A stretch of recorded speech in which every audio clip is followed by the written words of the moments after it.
مانگے ہے پھر کسی کو لبے بام پر ہوس، مانگے ہے پھر کسی کو لبے بام پر ہوس، زلف سیاہ رخ پہ پریشاں کیے ہوئے۔ تو ناظرین السلام علیکم۔ آج اسی غزل مدت ہوئی ہے یار کو میں ماں کیے ہوئے، جو شیخ قضا سے بزم چراغاں کیے ہوئے، اس کا ایک اور شعر لے کر آپ کی خدمت میں حاضر۔ اور شعر بھی ایسا یقین جانیے معنوی جو رموز اسرار ہیں ان سے قطع نظر، شعر کے الفاظ کے اندر جو کشش ہے، جو یوں سمجھے کہ ایک لطافت ہے، وہ چھپائے نہیں چھپتی۔ بہت خوبصورت شعر اور اپنی بہت خوبصورت تشریح کے ساتھ آپ کی خدمت میں حاضر۔ تو آئیں بلا تاخیر اس کو شروع کرتے ہیں۔ تو آئیں سب سے پہلے اس میں موجود مشکل الفاظ کا ایک جائزہ لیں۔ تو اس میں پہلا مصرعہ ہے، مانگی ہے پھر کسی کو لبے بام پر ہوس۔ لبے بام، بام کا مطلب یاد رکھیے گا چھت، کوٹھا ہوتا ہے، یعنی کوئی بھی بلند چیز اس کو بام کہتے ہیں۔ اور اسی وجہ سے آسمان کو جو ہے وہ کنایاتاً مجازاً جو ہے وہ بام گردوں بھی کہا جاتا ہے، یعنی آسمان کی چھت۔ تو کسی بھی بلند جگہ کو، بلند چیز کو جو ہے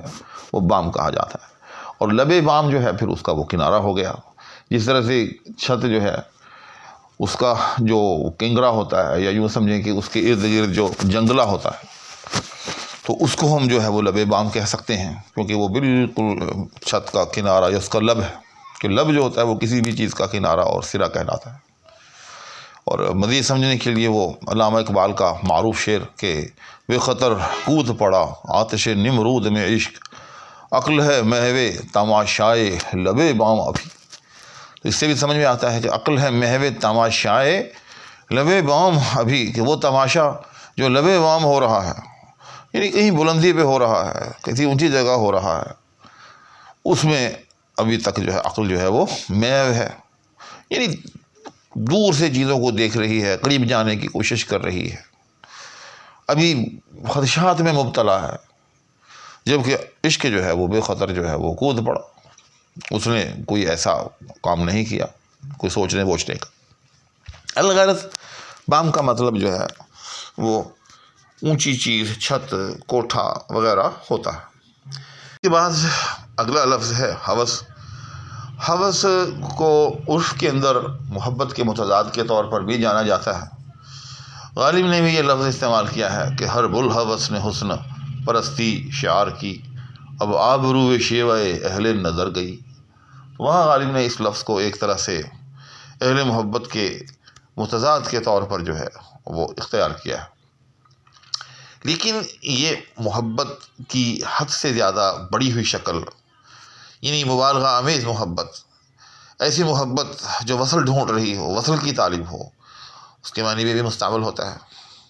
اس کے بعد دوسرا مصرعہ ہے، زلف سیاہ رخ پہ پریشاں کیے ہوئے۔ تو اس میں ایسی جو ہے کوئی مشکل نہیں ہے، بالکل واضح ہے۔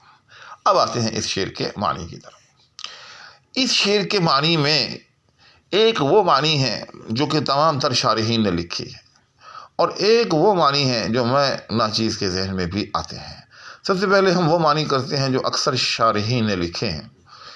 وہ کہتے ہیں کہ مانگے ہے پھر کسی کو لبے بام پر ہوس۔ تو اس مصرعے کا قائل وہ مرزا غالب ہے، یعنی یہ بات جو ہے مرزا غالب اپنے بارے میں کہہ رہا ہے، اپنے جذبات کی ترجمانی کر رہا ہے، اور کہہ رہا ہے کہ مانگے ہے پھر کسی کو لبے بام پر ہوس، کہ میری حد سے بڑی ہوئی محبت۔ اب میں یہاں یہ تعویل خود کر رہا ہوں، اور اس لیے کر رہا ہوں کہ مرزا غالب جیسی متوازن شخصیت پر ہوس کا الزام لگانا، اور یہ کہ مرزا غالب خود اپنے بارے میں کہیں کہ میں ایک ہوس پرست شخص ہوں، یہ مجھے ہضم نہیں ہوتا۔ یہ ہو نہیں سکتا کہ مرزا غالب اپنے آپ کو جو ہے وہ ہوس پرست کراتے ہیں۔ لیکن جیسے میں نے عرض کیا کہ اکثر شارحین نے اس شعر کو غالب کی طرف منسوب کیا۔ منسوب کا مطلب یہ کہ ویسے تو غالب ہی کا شعر ہے، مطلب یہ ہے کہ اس مقولے کا قائل غالب ہے، یعنی غالب یہ اپنے بارے میں کہہ رہا ہے۔ تو پھر لامحالہ ماننا پڑے گا کہ مانگے ہے پھر کسی کو لبے بام پر ہوس، کہ اس میں غالب جو ہے اپنی ہوس کا تذکرہ کر رہے ہیں، اپنی خواہش کا تذکرہ کر رہے ہیں۔ لیکن جیسے میں نے عرض کیا کہ غالب کی طرف ہوس کو منسوب کرنا مجھے جو ہے مشکل نظر آ رہا ہے، لہذا میں پھر اس کی یہ تعویل کر رہا ہوں کہ حد سے بڑی ہوئی محبت، زلف سیاہ رخ پہ پریشاں کیے ہوئے۔ اب وہ کون ہے جو زلف سیاہ اپنے رخ پہ پریشاں کیے ہوئے ہے؟ تو اس سے ظاہر یہی ہوتا ہے کہ اس سے غالب کسی ایسے معشوق کی، کسی ایسے محبوب کی تمنا کر رہے ہیں کہ جس کا جمال جو ہے وہ پوری طرح ظاہر ہو، اور وہ جمال جو ہے اس طرح سے ظاہر ہو کہ زلف سیاہ جو ہے اس نے اپنے رخ پہ پھیلائی ہوئی ہو۔ پریشان کے بارے میں پہلے بھی بتا چکا ہوں، دوبارہ دہرا دیتا ہوں کہ پریشان ایک تو عنوانی میں ہے کہ جو ہم اپنی اردو میں بول چال میں روزانہ استعمال کرتے ہیں، اور وہ ہم دکھ تکلیف کے بارے میں استعمال کرتے ہیں کہ فلاں صاحب جو ہیں بڑے پریشان ہیں، یا میں خود بڑا پریشان ہوں، تو وہ اس کے ایک مستعمل معنی ہے، لیکن ایک اس کے لغوی معنی بھی ہیں۔ فارسی کے اندر پریشان جو ہے وہ بکھرنے کو کہتے ہیں، اور ہمارے لٹریچر میں خاص طور پر جو کلاسک لٹریچر ہے، جو غالب، میر، فیض وغیرہ کی طرف یوں سمجھے کہ منسوب ہے، اس میں پریشان کا لفظ جو ہے بالعموم اپنے لغوی معنی میں یعنی بکھرنے کے معنی میں مستعمل ہوا ہے۔ مثال کے طور پر وہ غالب کا مشہور شعر کہ بوئے گل نالے دل دودھ چراغ محفل، جو دلی بزم سے نکلا سو پریشان نکلا، تو وہاں بھی پریشان کا لفظ جو ہے وہ اپنے لغوی معنی ہی میں مستعمل ہے۔ اور اسی طرح سے غالب ہی کا ایک اور شعر ہے کہ نیند اس کی ہے، دماغ اس کا ہے، راتیں اس کی ہیں،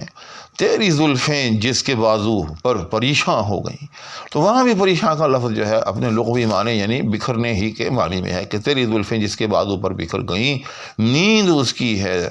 دماغ اس کا ہے، راتیں اس کی ہیں، یعنی نیند اس کو آئے گی لطف کے ساتھ، راتیں اس کی سرور میں گزریں گی، اور دماغ اس کا ہے، یعنی عالی ذہن اور خوش قسمت شخص ہے وہ۔ الغرض یہاں پریشان کا لفظ جو ہے وہ اپنے لغوی معنی میں ہے۔ پریشان کا مطلب یہاں بکھرنا ہے کہ زلف سیاہ جو ہے، سیاہ رنگ کی زلف جو ہے وہ چہرے پر بکھری ہوئی ہو، اور اس میں کوئی شک نہیں کہ اگر کسی حسین نے اپنی زلف جو ہے وہ اپنے چہرے پہ پھیلائی ہوئی ہو اور اس کو وہ لہرا رہا ہو، اس میں کوئی شک نہیں کہ اس سے حسن میں جو ہے وہ اضافہ ہو جاتا ہے۔ حتیٰ کہ شعراء نے اسی لیے چاند اور بدلی، یعنی چاند جب بدلی میں چھپا ہوا ہو اور پیچھے سے چمک چمک کر اس میں سے بادل میں سے یا بدلی میں سے نمودار ہو رہا ہو، اس کو چہرے اور زلف کے ساتھ جو ہے وہ تشبیہ دی ہے۔ تو اگر ہم اس شعر کا قائل یا اس مقولے کا قائل جو ہے وہ غالب کو قرار دیں، تو پھر غالب تمنا کر رہا ہے کہ مانگے ہے پھر کسی کو لبے بام پر ہوس، کہ آج میری حد سے بڑی ہوئی خواہش، حد سے بڑا ہوا جنون، جس کو حد سے میں تعبیر کر رہا ہوں، وہ یہ چاہ رہا ہے کہ کاش کوئی ایسا حسین ہو، کوئی ایسی حسینہ ہو، بلکہ چونکہ زلف سیاہ اور رخ پہ پھیلانا اس کا تعلق جو ہے وہ حسینہ کے ساتھ ہی ہے، لیکن ہمارے اردو ادب میں آپ یہ جانتے ہی ہوں گے کہ مذکر کا لفظ جو ہے وہ ایک یوں سمجھیں کہ ملفوف انداز میں استعمال ہوتا ہے، مراد اس سے مؤنث ہی ہوتا ہے۔ تو کوئی ایسا حسین ہو کہ جس نے اپنی زلف جو ہے اپنے چہرے پہ ڈال رکھی ہو، پریشان کر رکھی ہو، بکھیر رکھی ہو، اور نیز اس کو لہرا رہا ہو۔ تو یہ تو وہ تشریح ہو گئی کہ جو بالعموم تمام شارحین نے کی ہے، اور میں بھی اس تشریح کے ساتھ ایسا نہیں ہوں کہ اتفاق نہیں کرتا، اتفاق کرتا ہوں، لیکن میرے ذہن میں ایک اور جو ہے وہ گوشہ بھی آتا ہے، اور وہ گوشہ اس لیے آتا ہے کہ لفظ ہوس جو ہے اس کا غالب کی طرف منسوب کرنا اور قائل کی طرف منسوب کرنا، جیسے میں نے عرض کیا کہ کچھ ہضم سا نہیں ہوتا، تو کیوں نہ ہم اس شعر کو جو ہے کسی حسینہ کی طرف ہی جو ہے منسوب کر لیں۔ یعنی غالب جو ہے وہ کسی کی ترجمانی کرتے ہوئے، کسی حسینہ کی ترجمانی کرتے ہوئے، ایسی حسینہ کی ترجمانی کرتے ہوئے کہ جس کے جذبات جو ہیں وہ یوں سمجھیں کہ افراط کا شکار ہو گئے ہیں، اور افراط کا شکار ہو کر وہ محبت سے نکل کر یوں سمجھیں کہ ہوس کی حدود میں داخل ہو چکے ہیں، اور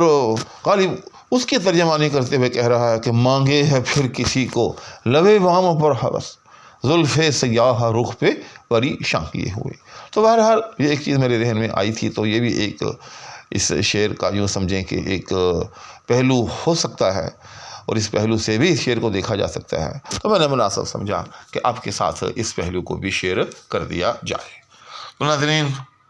امید ہے کہ اب اس شعر کا امکانی طور پر کوئی گوشہ جو ہے وہ